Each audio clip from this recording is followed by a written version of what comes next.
মাদক আমরা তৈরি করি না, আমাদের পার্শ্ববর্তী দেশ থেকে সীমান্ত পেরিয়ে এখানে ঢুকছে। সীমান্তে আমাদের বিজিবি কাজ করছে, কোর্ট গার্ড কাজ করছে, তারপরও মাদক থামছে না। বাংলাদেশে দৈনিক 20 কোটি টাকার মাদক সেবন করা হয়, বছরে 7,300 কোটি টাকার মাদক সেবন করি। আর যারা মাদক সেবন করে তার শতকরা 80% তরুণ, স্কুল কলেজের ছাত্র বা ছাত্রী। আমরা মাদক ব্যবসায়ী কারবারির বিরুদ্ধে আমরা ঝাঁপিয়ে পড়ব যে কোনো মূল্যে। আমরা কাউকে ভয় করব না যে সারা দেশে মাদকে ছেয়ে গেছে।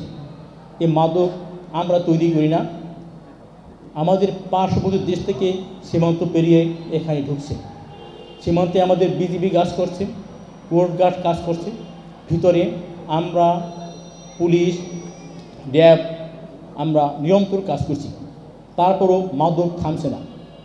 একটি পরিসংখ্যানে দেখা গেছে যারা মাদক ব্যবসা করে বা এতে জড়িত তার সংখ্যা 1,65,000, যা পত্রিকায় এসছে। সেই হিসেবে আমি হিসাব করলাম, যদি আমাদের দেশে লোক সংখ্যা 17 কোটি হয় তাহলে প্রতি হাজারে একজন মাদক ব্যবসা করে। তা বাকি 999 জন আমরা ভালো মানুষ আছি। তা আমরা যদি 999 জন লোক রুখে দাঁড়াই তাহলে আমরা কি একজন মাদক ব্যবসায়ীকে ফিরাতে পারবো না? অবশ্যই পারবো। আমরা যে তরুণ সমাজের নেতৃত্বের কারণে আমরা নূতন স্বাধীনতা পেয়েছি। আমরা এই 5ই আগস্ট সেই তরুণ সমাজকে আমরা কোনোভাবেই ব্যর্থ দিতে পারি না। তাদেরকে আমরা কোনোভাবেই মাদক আসক্ত হোক এটি অ্যালাউ করতে আমরা পারি না। আমরা সকলে মাদকের বিরুদ্ধে সোচ্চার হব।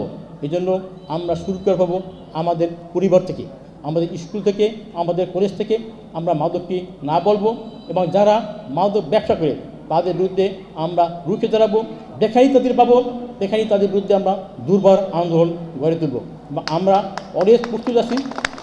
আপনারা যখন আমাদের কোনো খবর দেবেন আমরা মাদক ব্যবসায়ী কারবারির বিরুদ্ধে আমরা ঝাঁপিয়ে পড়ব যে কোনো মূল্যে। আমরা কাউকে ভয় করব না, কোনো শক্তিকে আমরা পরোয়া করব না।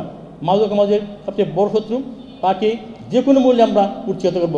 বাংলাদেশে প্রতিদিন দৈনিক 20 কোটি টাকার মাদক সেবন করা হয়, তাতে বছরে 7,300 কোটি টাকার মাদক আমরা সেবন করি। আর যারা মাদক সেবন করে তার শতকরা 80% তরুণ। তরুণ মানেই স্কুল কলেজের ছাত্র বা ছাত্রী। আর যারা মাদক সেবন করে তার মধ্যে 10% নারী। কিন্তু যারা মাদক ব্যবসা করে তার মধ্যে আবার নারীর সংখ্যা আরও অনেক বেশি। আমাদের কিন্তু অনেক নারী ব্যবসায়ী ধরা পড়ছে।